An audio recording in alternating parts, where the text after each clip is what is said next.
다시 한번 말씀의 자리, 예배 시간에 여러분들과 만나 뵙게 되어 얼마나 기쁘고 감사한지 모르겠습니다.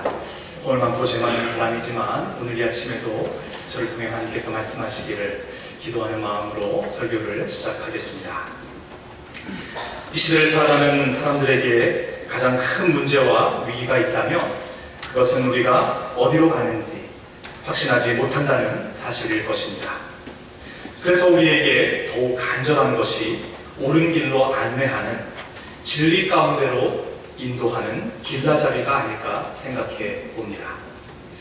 여러분은 삶의 위기 가운데 어떤 인도하심을 경험하며 살고 계십니까?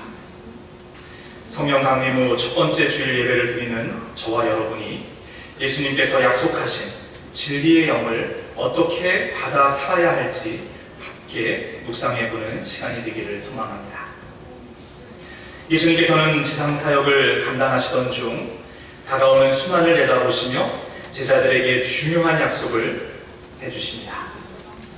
그것은 자신이 제자들과 함께 할 수 없는 상황이 오더라도 진리의 영을 통해 제자들을 인도하시고 앞으로의 일들을 깨닫게 하실 것이라는 약속이었습니다.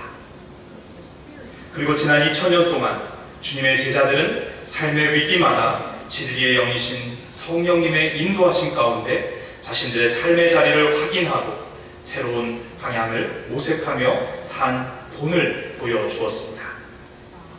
오늘 우리도 우리에게 약속된 성령, 진리의 영을 어떻게 우리 삶의 길라잡이로 삼고 살아갈 수 있을지 고민해야 합니다. 사실 성령 체험에 대한 다양한 이해와 경험이 한국교회에 깊숙이 자리 잡고 있습니다. 성령의 임재를 이미 구체적이며 인격적으로 경험하신 분들도 있을 것입니다. 신유의 은사, 방언의 은사, 예언의 은사 등을 통해 성령에 대해 누구보다 깊은 관심과 이해가 있는 분들도 계실 것입니다. 그러기에 과연 예수님의 제자들은 성령님을 처음 어떻게 경험했었는지, 우리의 경험과는 어떻게 같고 또 어떻게 다른지 비교해보는 것이 정말 중요해 보입니다. 제자들의 성령 체험을 살펴보면 다음과 같은 세 가지의 큰 특징이 또렷이 드러납니다. 그 첫 번째 특징은 성령 체험과 임재가 제자들에게 일회성으로 주어지지 않았다는 사실입니다. 요한복음은 제자들에게 주어진 첫 번째 성령 체험을 부활하신 예수님과 연관짓고 있습니다. 요한복음 20장 21절에서 22절은 부활 후 제자들을 찾아오신 예수님과의 대면을 이렇게 묘사합니다. 예수님께서 제자들에게 말씀하십니다. 너희에게 평화가 있기를 빈다. 아버지께서 나를 보내신 것 같이 나도 너희를 보낸다. 이렇게 말씀하신 다음에 그들에게 숨을 불어넣으시고 말씀하십니다. 성령을 받아라. 부활하신 예수님께서 제자들을 향해 구체적으로 성령을 불어넣어 주시는 아주 극적인 장면입니다. 하지만 제자들의 성령 체험은 이것으로 끝나지 않았습니다. 성령을 받은 제자들이 성령 충만을 받아 세상이 감당하지 못하는 믿음으로 곧장 살아갔습니까? 요한복음 21장에서는 어찌된 영문인지 제자들이 우리의 기대와 달리 일상으로 돌아가 고기 잡는 일에 전념하고 있는 모습을 보여줍니다.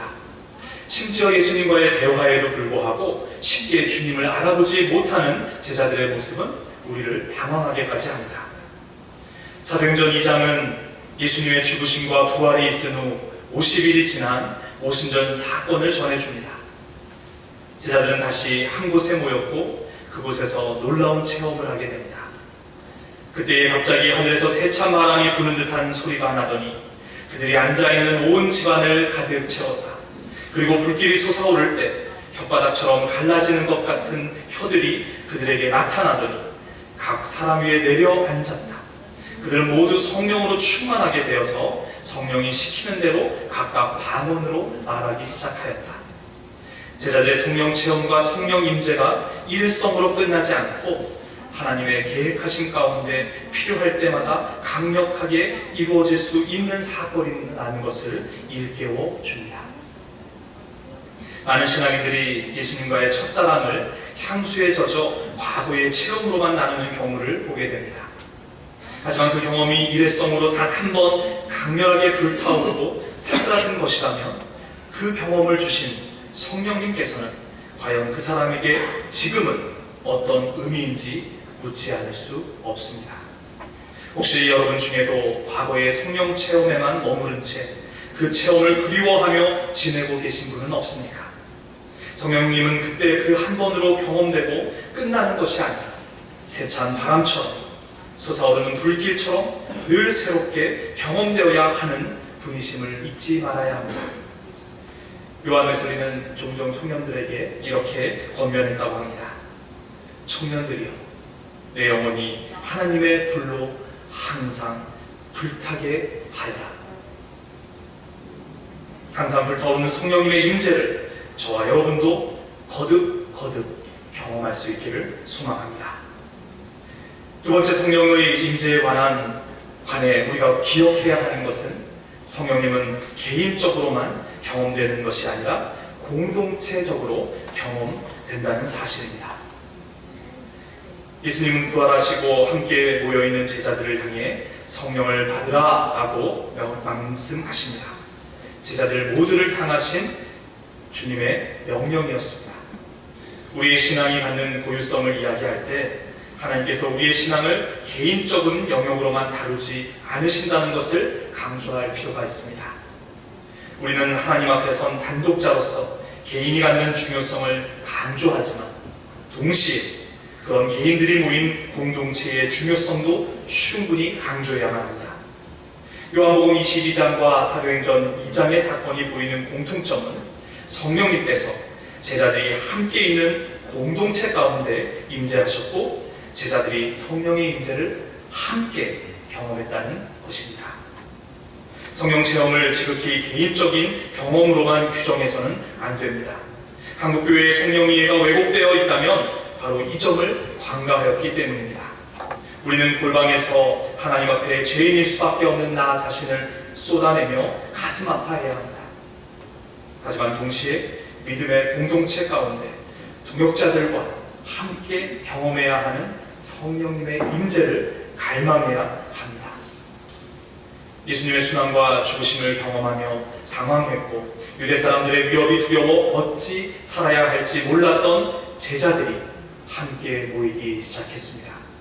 오합지졸과 같은 제자들이지만 그들이 함께 모여 있을 때 예수님께서는 그들을 찾아오셨고 성령을 허락하시며 새로운 사명을 불어넣어 주셨습니다. 이제 다시 제자들은 오순절을 즈음해 예루살렘에 모였고 마띠아를 새로운 사도로 세우며 또 다른 출발을 다짐하고 있었습니다. 바로 그곳 오순절 다락방에서 성령의 임재가 경험되었습니다. 저와 여러분의 모습은 이런 제자들의 모습과 닮아있지는 않습니까? 어찌할 바를 몰라 헤매이지만 주님 주신 은혜로 또 하루하루를 살아갑니다. 중요한 것은 함께 모여 간구할 때 주님께서 우리 가운데도 성령의 임재를 허락하신다는 사실입니다. 세 번째 성령의 임재와 관련해 우리가 잊지 말아야 할 것, 그것은 성령님은 우리에게 구체적인 사명과 함께 능력을 주시는 분이시라는 것입니다. 하나님께서 예수님을 보내신 것 같이 예수님께서도 제자들을 보내셨습니다. 그때 허락하신 것이 성령이었습니다. 사도행전은 성령 충만을 통해 제자들이 외국어로서의 방언을 하게 되었다고 말합니다. 세계 각국에서 온 제자들, 유대인들이 자신들의 언어를 구사하는 갈릴리 출신 제자들을 보고 놀랐습니다. 성령이 너희에게 내리시면 너희는 권능을 받고 예루살렘과 온 유대와 사마리아에서 그리고 땅끝까지 이르러 내 증인이 될 것이라는 주님의 말씀이 이루어지고 있었습니다. 그 사명을 감당하기 위한 능력이 제자들에게 경험된 것입니다. 성령님께서는 부활의 증인으로 살아야 한다는 사명과 함께 그것을 감당할 수 있는 능력을 허락하셨습니다. 제자들에게 부활하신 예수님과의 만남만큼이나 성령 체험은 큰 의미가 있는 사건이었습니다. 그들은 성령의 임재를 통해 자신들에게 주어진 사명을 깊이 깨달았고 방언의 은사를 통해 열방으로 나아갈 수 있는 담대함을 얻게 되었습니다. 부활의 증인으로 새로운 삶을 살고자 하는 제자들에게 언어적 장벽은 더 이상 장애가 되지 못했습니다. 제자들은 하나님께서 새로운 사명을 깨닫게 하실 때 그에 필요한 능력도 허락하신다는 사실을 체험하게 되었습니다. 사랑하고 존경하는 대학교의 성도 여러분, 그렇다면 과연 우리는 성령의 인도하심을 언제 어떻게 받으며 살고 있습니까? 진리의 영이신 성령의 임재를 우리는 얼마나 간절히 원하고 그분의 인도하심 속에 살기 위해 노력하고 있습니까? 요한복음과 사도행전의 말씀은 성령을 사모하는 모든 주님의 제자들과 저희들에게 다음의 세 가지 질문과 권면으로 도전하고 있습니다. 그 첫 번째 질문과 권면입니다. 성령의 인도하심과 임재를 경험했지만 나의 삶은 왜 이 모양이지라며 한탄하시거나 신앙생활에 회의감과 무력감을 갖고 계신 분들에게 꼭 필요한 질문입니다. 과연 나는 얼마나 자주 성령의 임재를 강구하며 사는가입니다. 많은 기독교인들이 신앙생활을 할 때에 기독교 교리를 이해하고 인정하는 차원에서만 만족하며 살아가는 것을 종종 봅니다. 하지만 성령의 임재를 체험한 믿음의 사람들은 예수님의 삶을 재현하는 것으로 신앙의 능력을 발휘하며 생명을 나누어 왔습니다. 우리의 삶 속에서 예수님의 삶을 살아낸다는 것은 결코 단 한 번의 극적인 혹은 체험만으로 완성될 수는 없습니다.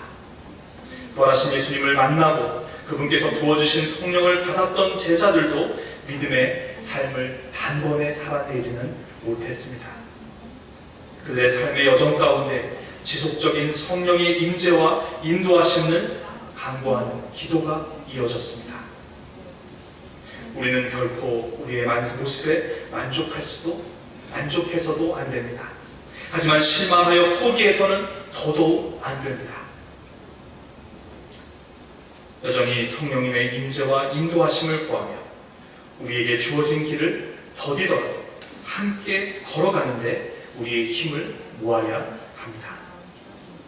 오늘 말씀이 던지는 두 번째 질문과 권면은 성령의 임재를 언제 어떻게 경험할 수 있느냐 하는 것입니다.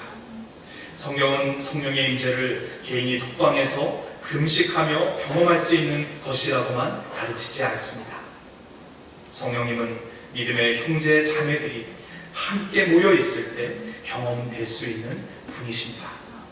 성령의 임재와 인도하심을 구하는 주님의 사람들이라면 누구나 믿음의 공동체를 중심으로 함께 모이는데 관심과 열심을 기울여야 합니다. 건강한 믿음의 공동체가 우리에게 절실한 또 다른 이유입니다. 세 번째 권면은 당신은 지금 어떤 사명과 능력으로 살고 있습니까? 라는 질문으로 시작됩니다.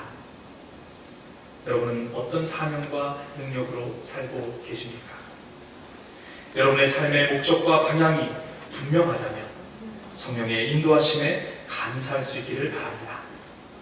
그리고 그 사명을 감당하라고 주신 능력을 더 잘 사용하기 위해 최선을 다하시기 바랍니다.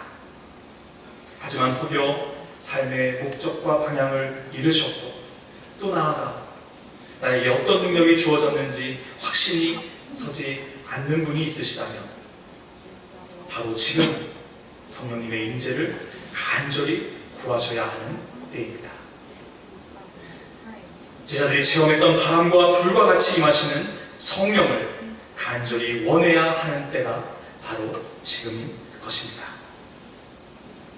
제자들에게도 주어진 사명을 감당하는 것은 녹록한 일이 아니었습니다. 하지만 그런 어려움에도 포기하지 아니하고 주어진 사명을 끝끝내 감당하려고 최선을 다했습니다. 그런 귀한 신앙의 본을 바울에게서도 찾을 수 있습니다. 바울은 우리가 겪는 환난을 자랑하자고 제안합니다. 바울 또한 신앙인의 삶에 어려움과 고통이 있다는 것을 잘 알고 있었습니다. 하지만 그는 어떻게 이런 놀라운 통찰을 우리에게 전해줍니까? 혼란은 인내력은 단련된 인격은 희망을 낳고, 그런 희망은 우리를 실망시키지 않는다는 도전입니다. 바울은 이것이 하나님께서 성령을 통해 주님의 사랑을 우리 마음속에 부어주시기 때문이라고 설명합니다.